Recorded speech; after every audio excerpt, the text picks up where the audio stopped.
살아계신 하나님 감사합니다. 오늘 새벽도 주님과 함께 일어나 기도하며 말씀을 볼 수 있도록 인도해 주심에 감사합니다. 말씀을 통해 우리가 결단하게 하여 주시고 기도를 통해서 그 말씀대로 살아갈 수 있는 힘을 얻는 시간 될 수 있도록 주님 우리와 함께 하여 주옵소서. 우리 가운데 함께 하신 그 주님의 놀라운 은혜를 찬양하며 예수 그리스도의 이름으로 기도드립니다. 아멘. 찬송가 91장 슬픈 마음이 있는 사람 함께 찬양하도록 하겠습니다.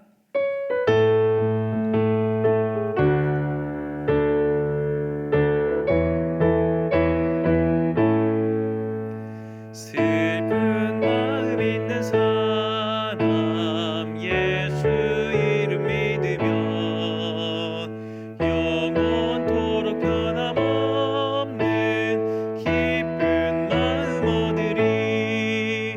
예수의 이름은 세상의 소망이요 예수의 천국의 기쁨일세.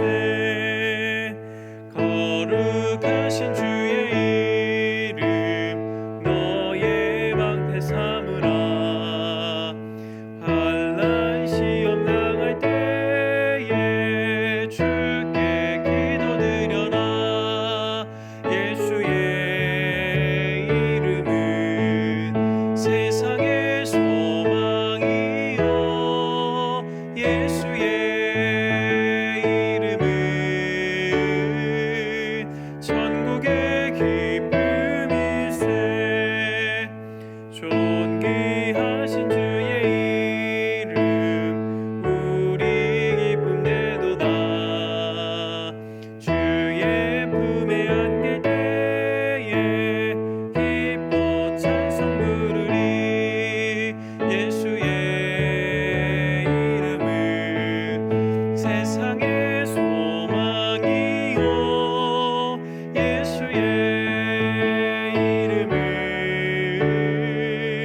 천국의 기쁨일세.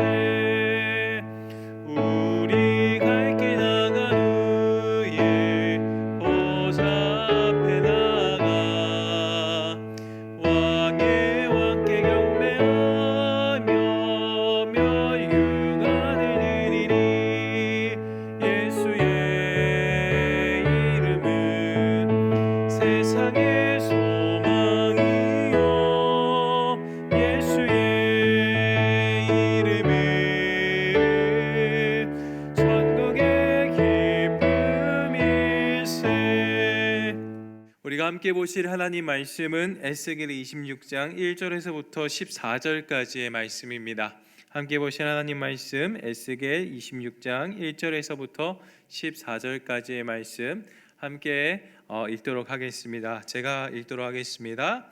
11째 해 어느 날 초하루에 여호와의 말씀이 내게 임하여 이르시되 인자야 두로가 예루살렘에 관하여 이르기를 아하 문이 만민의 문이 깨져서 내게로 돌아왔도다.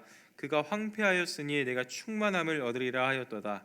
그러므로 주 여호와께서 이같이 말씀하셨느니라. 두로야 내가 너를 대적하여 바다가 그 파도를 굽이치게 함같이 여러 민족들이 와서 너를 치게 하리니 그들이 두로의 성벽을 무너뜨리며 그 망대를 헐 것이요 나도 티끌을 그 위에 쓸어버려 맨 바위가 되게 하며 바다 가운데 그물 치는 곳이 되게 하리니 내가 말하였음이라. 주 여호와의 말씀이라. 그가 이방의 노략거리가 될 것이요 들에 있는 그의 딸들은 칼에 죽으리니 그들이 나를 여호와인 줄 알리라. 주 여호와께서 이같이 말씀하셨느니라. 내가 왕들 중의 왕 곧 바벨론의 느부갓네살 왕으로 하여금 북쪽에서 말과 병거와 기병과 군대와 백성의 큰 무리를 거느리고 와서 두로를 치게 할 때에 그가 들에 있는 너의 딸들을 칼로 죽이고 너를 치려고 사다리를 세우며 토성을 쌓으며 방패를 갖출 것이며 공성태를 가지고 내 성을 치며 도끼로 망대를 찍을 것이며 말이 많음으로 그 티끌이 너를 가릴 것이며 사람이 무너진 성 구멍으로 들어가는 것 같이 그가 내 성문으로 들어갈 때에 그 기병과 수레와 병거의 소리로 말미암아 내 성곽이 진동할 것이며 그가 그 말굽으로 내 모든 거리를 밟을 것이며 칼로 내 백성을 죽일 것이며 내 견고한 석상을 땅에 엎드러뜨릴 것이며 내 재물을 빼앗을 것이며 내가 모욕한 것을 노력할 것이며 내 성을 헐 것이며 내가 기뻐하는 집을 무너뜨릴 것이며 또 내 돌들과 내 제목과 내 흙을 다 물 가운데 던질 것이라. 내가 내 노래 소리를 그치게 하며 내 수금 소리를 다시 들리지 않게 하고 너를 맨 바위가 되게 한즉 내가 금을 말리는 곳이 되고 다시는 건축되지 못하리니 나 여호와가 말하였음이니라. 주 여호와의 말씀이니라. 아멘. 사랑하는 성도님들과 함께 말씀을 나누게 되어 행복합니다. 말씀을 통해서 하나님의 놀라운 뜻을 발견하는 시간 되기를 축복합니다. 우리는 계속해서 이 에스겔을 살펴보고 있습니다. 오늘 본문은 26장인데 이전에 25장에서는 암몬, 모압, 에돔, 블레셋 순으로 하나님께서 열방을 심판하시겠다 말씀하셨던 장면들을 기억하실 겁니다. 이 이스라엘 지도를 자세히 살펴보시면 이 암몬, 모압, 에돔, 블레셋은 예루살렘으로 중심으로 해서 북동쪽을 시작해서 끝까지 있는 서쪽까지를 뜻하는 그런 지명들을 알 수 있습니다. 오늘 본문에서 나오는 두로라는 곳은 바로 이스라엘의 북쪽에 위치한 도시였습니다. 예수님께서도 이 두로와 시돈이라는 지방에서 사역을 하셨죠. 이것은 바로 항구 도시였습니다. 지중해 가장 가까운 데에 있었고 그리고 지중해 가장 가까운 곳이었기 때문에 이 항구가 많았음으로 말미암아 이 도시가 번영했었음을 대충 짐작할 수 있습니다. 이런 생각들을 좀 가지시고 오늘 본문을 함께 살펴봤으면 좋겠습니다. 저는 오늘 본문을 세 부분으로 나누고 싶은데요. 첫 번째는 1절에서부터 2절, 그리고 3절에서부터 6절, 그리고 7절에서부터 14절까지로 나누어 함께 살펴보고 싶습니다. 먼저 1절에서부터 2절을 함께 살펴보시면 이 두로의 죄에 대해서 말씀하고 있는 장면을 알 수 있죠. 1절에서 11째 해 어느 초하루라는 이 달은 다른 날이 아니라 바로 예루살렘이 멸망한, 유다 나라가 멸망한 날임을 뜻합니다. 이 공식적으로 유다 나라가 멸망했던 이때에 에스겔에게 하나님은 두로에 대한 예언을 시작하십니다. 뭐라고 말씀하십니까? 2절에 보면 이 두로 사람들의 마음과 말을 하나님께서 에스겔에게 알려주시는데요. 2절에 뭐라고 적혀져 있죠? 아하 만민의 문이 깨졌다. 여기서 이 만민의 문, 아하 만민의 문이 깨졌다라고 했을 때 만민의 문은 바로 예루살렘의 멸망을 뜻합니다. 2절에서 그가 황폐하였을 때 내가 충만함을 얻으리라 하였도다라는 말씀을 하고 있죠. 이 바로 두로가 이 예루살렘의 멸망 때문에 자신의 경제적인 이익이 커져서 이 드디어 내가 만족하고 풍족하게 되었다, 그렇게 두로 사람들이 이야기하고 있습니다. 쉽게 표현하면 유다의 멸망이 이 두로 사람들에게 경제적인 유익을 가져다, 그리고 경제적인 유익을 생각했다, 이렇게 생각하시면 좋을 것 같습니다. 우리가 경제적인 측면에서 봤을 때 어떤 한 나라가 멸망하는 것은 바로 그 주변 나라에게 경제적인 이득이 간다는 것을 충분히 알 수 있습니다. 하지만 이 경제적인 측면을 넘어서 오늘 성경의 본문은 이러한 마음, 어떤 한 사람의 넘어짐을 보고 그 사람의 아픔과 슬픔을 공감하기보다는 경제적인 유익과 나의 만족과 유익을 생각하는 이 태도 자체가 죄라고 표현하고 있습니다. 이런 죄 때문에 이 두로가 받을 심판에 대해서 3절에서부터 6절까지 말씀하고 있습니다. 3절에서는 여러 민족이 두로를 공격할 것이고, 4절에서는 이 견고한 성벽과 망대가 무너질 것이고, 5절에서는 경제적인 강대국이었던 두로가 이 부와 그들이 축적했던 재산들이 다 노략을 당할 것이다 라고 얘기하고 있고요. 마지막 6절에서는 들에 있는 그의 딸들이 칼로 패망할 것이다 라고 말씀하고 있습니다. 여기서 이 들에 있는 딸들이라는 이 대목은 이 진짜 칭하는 그 딸들을 말하는 것이 아니라 이 두로 밑에 있었던 속국이었던 나라들이 멸망한다라는 의미로 알고 계시면 될 것 같습니다. 그냥 이 구절을 그냥 아무 생각 없이 보게 되면 하나님이 그냥 권선징악, 그냥 죄를 범했던 그 나라에게 심판을 내리시는구나라고 정도로만 생각하실지 모르겠지만, 오늘 이 본문에 그리고 이스라엘의 이 상황을 정확하게 알고 있다라고 한다면 이 두로가 엄청난 강대국이었음을 알 수 있습니다. 이스라엘 주변에는 참 많은 강대국이 있었는데 그 중에서도 가장 큰 강대국이었던 애굽, 이집트는 정치와 군사적인 강대국이었습니다. 하지만 이 북쪽에 있었던 두로는 아까도 말씀드렸지만 가장 경제적인 부와 그리고 상업적인 도시였기 때문에 그 누구도 이 돈이 많은 이 두로를 어떻게 할 수 없고, 그리고 항구 도시였기 때문에 그들을 함락시키거나 어떻게 보면 뭔가 그들을 멸망시키는 것은 거의 불가능에 가까울 정도로 어려웠던 그러한 도시 중에 하나였습니다. 지금 그런 상황에서 하나님께서는 이 에스겔에게 이 두로가 절대로 멸망하지 않을 것 같은 그 두로가 멸망할 것이다, 처참하게 짓밟힐 것이다, 그렇게 말씀하고 있습니다. 이 두로라는 나라는 예루살렘, 그러니까 유다의 멸망을 두고 조롱했고, 그리고 앞으로 이 나오는 여러 구조들을 보면 알겠지만 이 이스라엘 멸망을 두고 조롱했고, 그리고 그들의 멸망이 그저 자신들의 단순한 경제적인 이익 정도라고만 생각했었습니다. 어떻게 보면 이 강대국의 입장에서는 이런 생각을 하는 게 당연하다라고 생각할지 모르겠지만, 오늘 성경 본문은 그러한 모습 자체를 꼬집고 있는 하나님의 모습을 볼 수 있습니다. 7절에서부터 14절까지는 이 앞으로, 이 전에 말했던 앞으로의 올 그 멸망과 다르게 조금 더 심화적으로 지금 당장 이 두로에게 임할 심판에 대해서, 멸망에 대해서 명확하게 이야기하고 있습니다. 그들에게 지금 닥친, 지금 당장 멸망의 그 전조의 기운이 누구를 통해서 이루어진다라고 성경은 표현하고 있냐면 바로 왕들 중에 왕인 바벨론의 느부갓네살이라고 얘기합니다. 본문에서 느부갓네살은 이방의 왕이었습니다. 그러니까 하나님을 믿지 않고 하나님을 섬기지 않았던 왕이지요. 그럼에도 불구하고 왕들 중에 왕이라는 가장 어떻게 보면 왕들 중에 영광스러운 칭호를 하나님께서 느부갓네살에게 지칭하고 계심을 알 수 있습니다. 느부갓네살은 정말 큰 규모의 군대와 그리고 여러 가지 재산들을 동원하여서 두로를 포위하고 다양한 방법들을 통해서 이 두로를 공략할 수 있음을 오늘 본문이 이야기하고 있죠.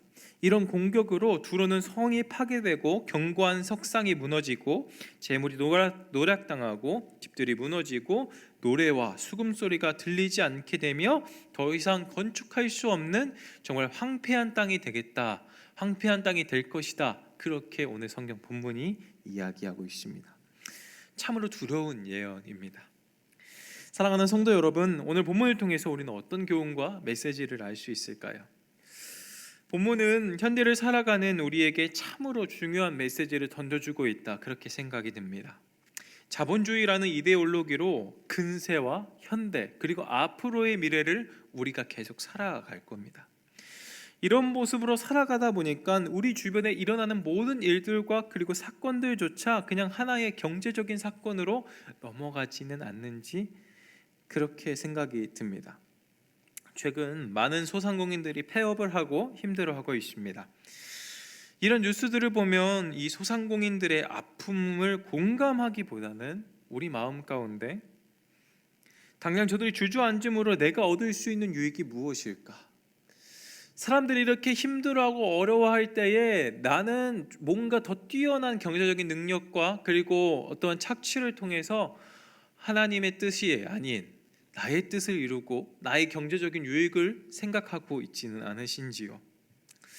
이 말은 우리가 열심히 살지 말고 공감만 하자는 말은 아닙니다.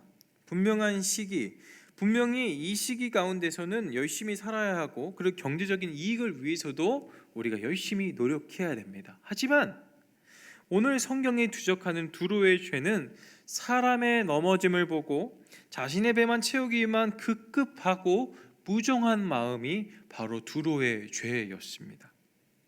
말로는 고통당하는 이웃을 그리고 고통당하는 이웃의 아픔을 공감한다라고 말은 하지만 속으로는 여전히 자신의 유익과 이익에만 급급하게 그리고 그것들만 생각하는 나쁜 마음들을 오늘 성경은 꼬집고 있습니다.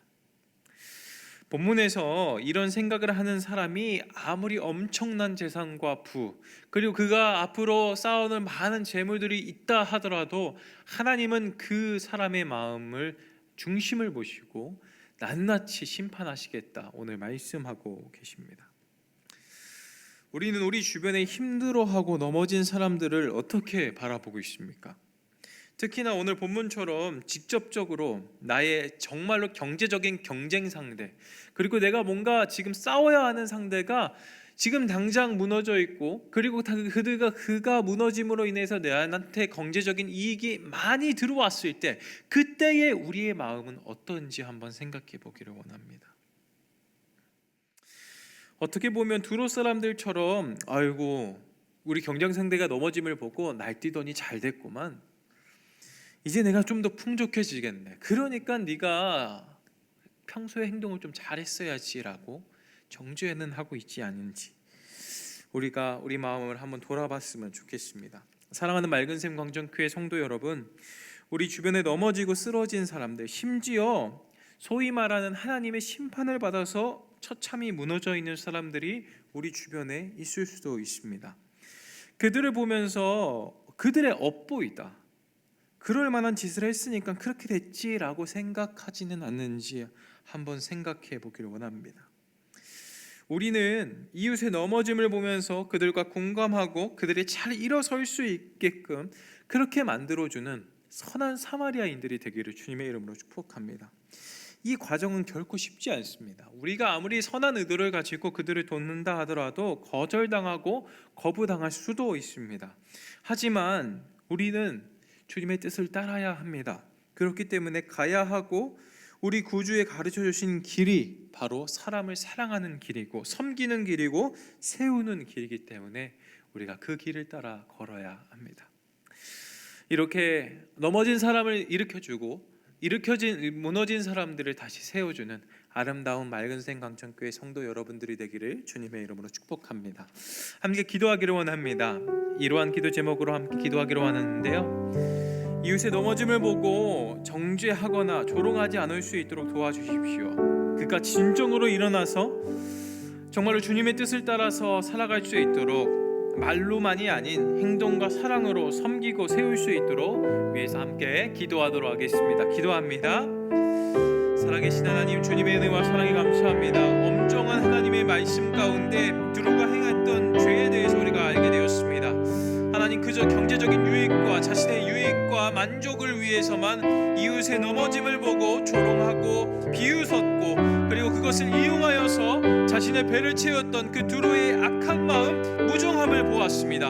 하나님은 그 모습을 보시고 낱낱이 심판하시며, 그가 아무리 많은 부와 아무리 견고한 요새와 망대가 있다 할지라도 멸망시키시며 그들을 무너뜨리실 것임을 주님 예언하셨습니다. 하나님, 우리가 이 예언을 통해서 우리가 동일한 마음을 갖게 하여 주옵소서. 우리 마음 가운데 죄된 마음을 내려놓고 오로지 하나님 이웃의 선함과 이웃의 사랑과 섬김으로 사랑할 수 있도록 주여 우리와 가운데 함께하여 주시옵소서. 능력과 지혜를 더하여 주시옵소서. 기도하겠습니다. 사랑의 하나님, 오늘 본문을 통해 경제 대국이었던 두로의 멸망을 보았습니다. 하나님께서는 강대국이었던 두로를 산산이 부수시며 맹렬한 분노를 쏟으셨음을 알 수 있습니다. 이렇게 처참하게 된 이유는 바로 두로의 죄 때문이었습니다. 두로는 이웃의 넘어짐을 보고 조롱했으며 자신의 경제적인 유익 때문에 기뻐했음을 알 수 있습니다. 아무리 자신들과 직접적인 연관이 많이 없는 유다였겠지만 그 악한 마음 때문에 두로는 하나님의 철저한 심판을 받았음을 발견합니다. 주님, 우리에게도 가끔은 그런 마음이 있습니다. 이웃의 넘어짐을 보면 자꾸만 그 사건을 보고 조롱하고 싶고, 그것을 통해서 나에게 얻는 유익은 없을까? 저 사람이 행한 게 나쁜 짓이었으니까 잘 되었다라는 그러한 나쁜 생각들을 하게 됩니다. 오늘 본문을 통해서 이러한 마음은 죄된 마음임을 깨닫게 됩니다. 주님, 은혜를 허락하시어서 쓰러진 이웃과 넘어진 이웃을 불쌍한 마음으로 공감할 수 있고 도울 수 있도록 하여 주옵소서. 말로만 하는 게 아니라 행동과 사랑으로 그들을 섬기며 세울 수 있도록 도와주옵소서. 우리를 보시고 불쌍히 여기시고 민망히 여기사 손을 얹어 우리를 일으키시는 우리 구주 예수 그리스도의 이름으로 기도합니다. 아멘. 하늘에 계신 우리 아버지여, 이름이 거룩히 여김을 받으시오며 나라가 임하시오며 뜻이 하늘에서 이루어진 것 같이 땅에서도 이루어지이다. 오늘 우리에게 일용할 양식을 주시옵고 우리가 우리에게 죄 지은 자를 사하여 준 것 같이 우리 죄를 사하여 주시옵고 우리를 시험에 들게 하지 마시옵고 다만 악에서 구하시옵소서. 대개 나라와 권세와 영광이 아버지께 영원히 있사옵나이다. 아멘. 우리 함께 기도하기를 원합니다. 월요일 새벽인데요, 한 주로 그리고 한 주의 시작을 알리는 세상으로 나아가는 그러한 월요일입니다. 일터에서와 학교에서 그리고 가정에서 하나님의 보호와 인도하심 그리고 응답하심을 기대하며 우리가 나아가기를 소원합니다. 하나님, 이번 일주일도 주님의 은혜 가운데 살게 해주시고 주님을 바라보고 주님의 그 선하심을 느끼며 살아가는 한 주 될 수 있게 해달라고 우리 함께 기도하면서 나아가도록 하겠습니다. 기도합니다. 살아계신 하나님, 주님의 은혜와 사랑에 감사합니다. 주님, 우리와 함께하여 주옵소서. 주님, 우리 시작을 주님 앞에 올려드리오니 주님의 놀라우신 능력과 사랑으로